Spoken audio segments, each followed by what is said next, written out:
Welcome everyone. Thanks all for joining the closing session on day one of Techonomy's virtual Reset and Restore event on AI as a tool for equality. Firstly, I hope you and your loved ones are all well during what has been a challenging few months for so many. I'm Juliet Scott-Croxford, CEO at Worth, and delighted to support Techonomy, our sister brand, in this event, and also thrilled to be joined by Katica Roy, CEO of Pipeline Equity. Hi, Katica. Hi. Just as a brief intro to Katica, Katica Roy is a gender economist and the CEO and founder of Pipeline, an award-winning SaaS company that leverages artificial intelligence to identify and drive economic gains through gender equity. The Pipeline platform was named one of Time magazine's best inventions of 2019 and Fast Company's 2020 World's Most Innovative Companies. And Katica's articles have been published across numerous outlets, including the World Economic Forum, NBC, and Fast Company. And in 2019, her articles garnered an impressive over 1 billion impressions. And to top it all off, last week, Katica was named the 2020 Colorado Entrepreneur of the Year. So many congratulations, Katica. Thank you.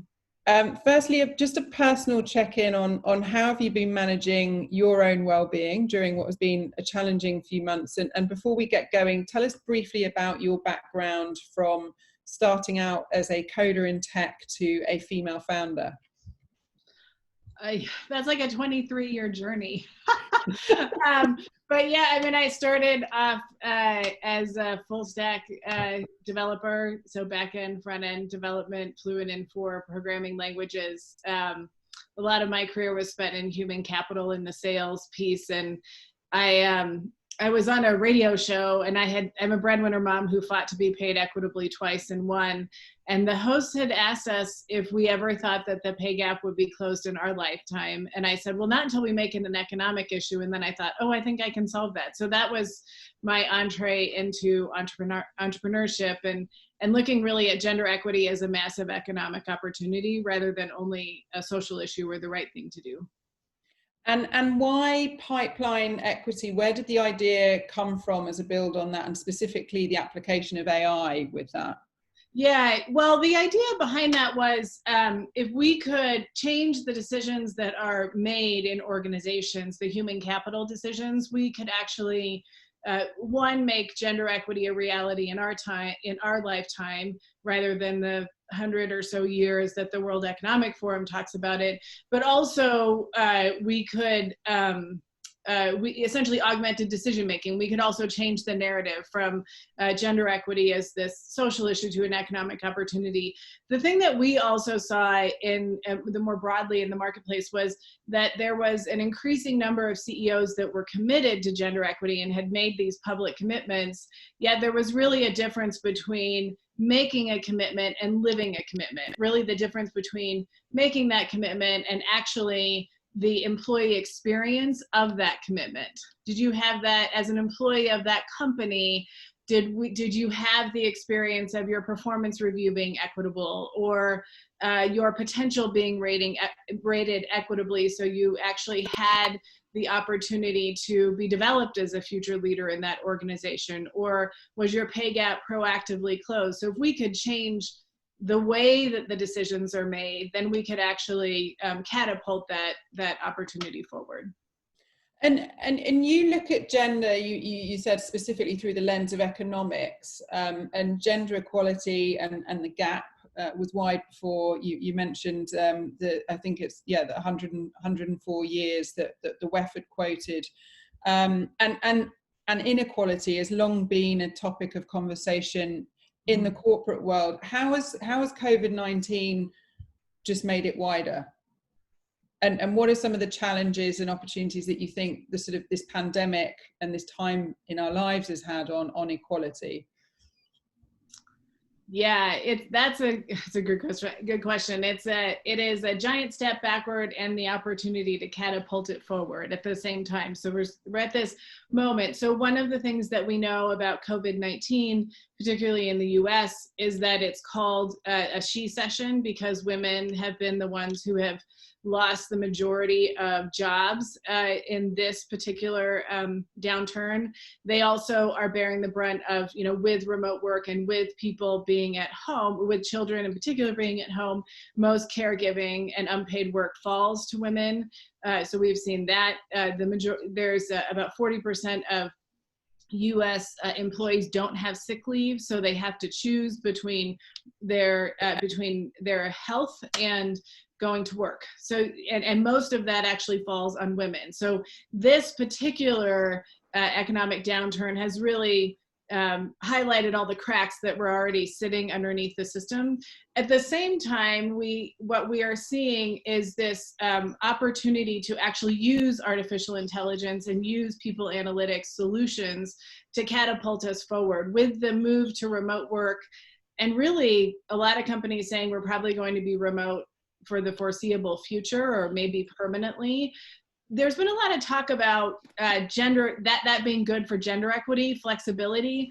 The issue is you might keep more women in the workforce, but they may not be promoted. You could actually take a giant step backward.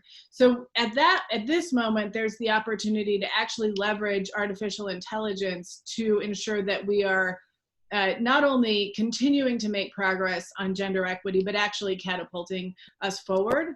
And for companies, that is of particular importance because in the 2008 Great Recession, what we saw is that companies who put equity at the core of their crisis management strategy actually increased the velocity of their recovery.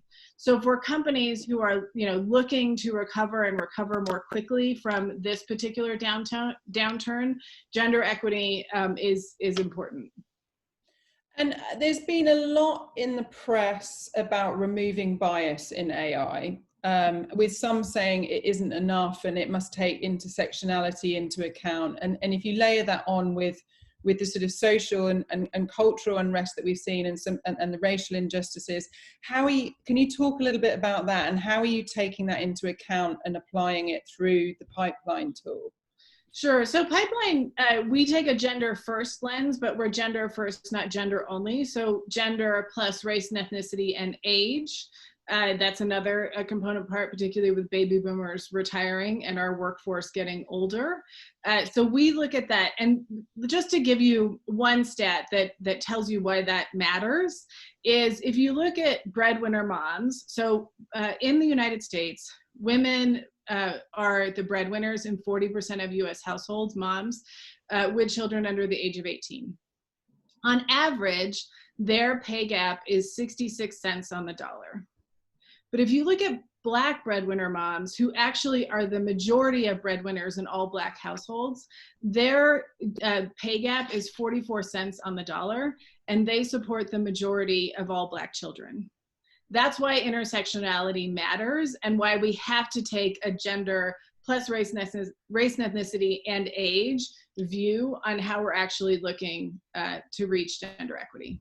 And with the recent LGBTQ bill passed, presumably sexual orientation as well is another factor in that as well. Yeah, so the SCOTUS decision was great, the Supreme Court decision, because it actually then added sexual identity and sexual orientation to Title VII of the Civil Rights Act of 1964. And why that matters is that means now companies will have to track that data. And if they have to track that data, we can get at that data and we can add that lens of intersectionality to our platform and move that conversation forward. So we have been advocating for that for a long time, first through the Equality Act, and then of course with the SCOTUS case, and now we're very excited about that decision. And a reminder to everyone listening that if you do have questions, please do use the chat function to ask Katica any questions. Katica, we had this interesting conversation yesterday about, on Friday, I think it was, about different generational aspects of driving for equality, and you were saying that because we're both breadwinner mums, you were saying that as a Gen X, actually you've learned a lot from millennials and Gen Z. Share a bit about how we can learn from the next generation. Well, I think I talked a little bit about Gen X being the lost generation. We were kind of sort of too small for anyone to really care too much about us. But, you know, with millennials and with Gen Z, but both my kids are Gen Z, they essentially, you can't ignore them because there's such a large portion of the labor base that they've actually forced this conversation around equity. Many of them have grown up with either breadwinner moms or moms that worked, and so that conversation is very different for them. They've also seen this move toward women becoming the majority of surpassing men in terms of education attainment. So their dynamics and what they believe is very different than what we grew up with. And so that's a very good thing because it really has catapulted the conversation forward. Because for millennials, and even more so for Gen Z, they believe that gender equity should exist. There is just no question for them. And so that is dynamics that we are seeing actually forcing the conversation to be different and to actually move from a commitment to actual action. Like, how are we actually seeing this different in the workplace beyond things like women's leadership programs or you know, getting women to apply for more jobs, those kinds of things, but actually changing the decisions that we're making. And talking about seeing specific actions, using software as a tool to help solve for this. How does the software actually work? And can you give some examples of the sort of types of companies that are using your tool at the moment?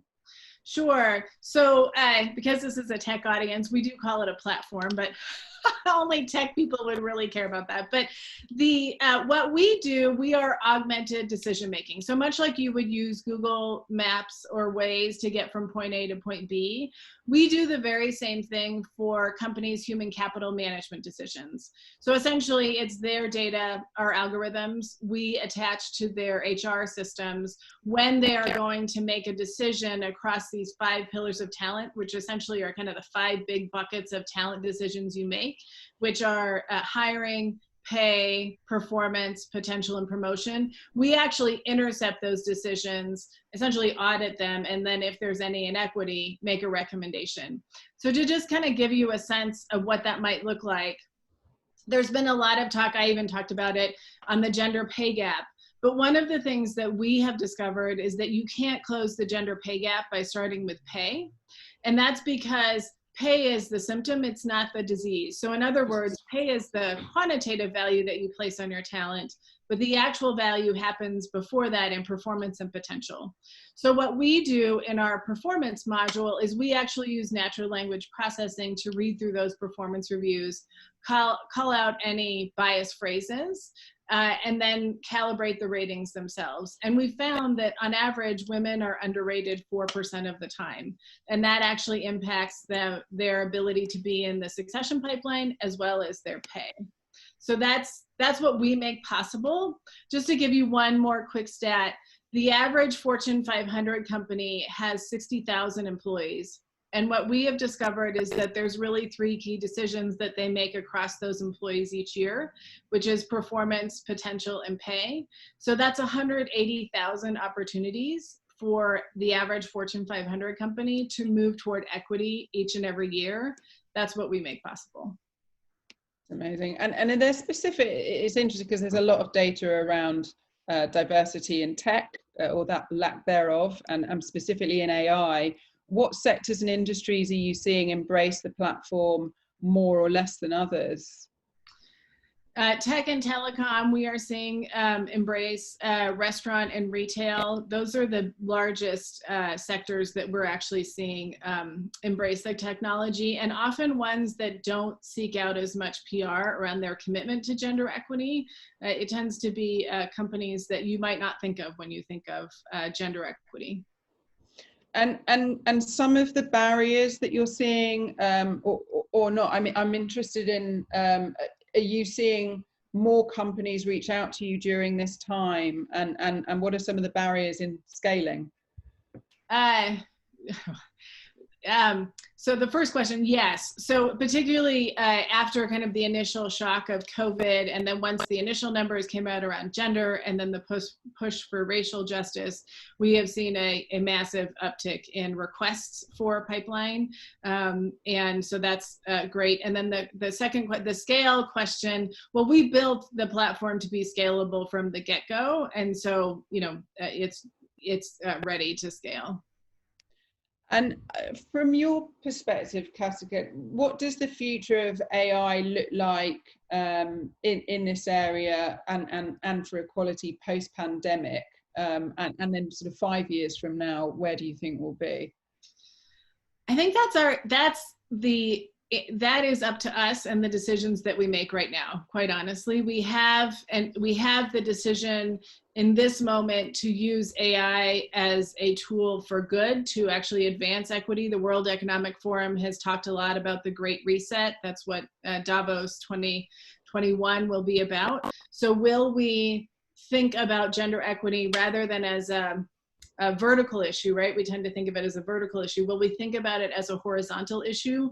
That is, for instance, this year was all about climate change. Well, we know that when you intersect gender equity and climate change, you see a very different story. And so will we begin to think about gender equity as touching all of these different pieces? Regarding AI, we know, for instance, only 22% of AI practitioners are women. That's certainly a 28-point gap we need to close. It's not only a matter of getting women in the pipeline, it's a matter of keeping them there, because we know that 50% of women in tech will leave due to a hostile work environment. So we need to think about how we keep people there. And I think at this moment, we have the opportunity to embrace AI as a tool to achieve gender equity. And in 5 years, we could really reduce the amount of time that it will take us to reach economic gender equity, which right now we added 55 years in the last year. We're at 257 years. We could actually shorten that quite a bit.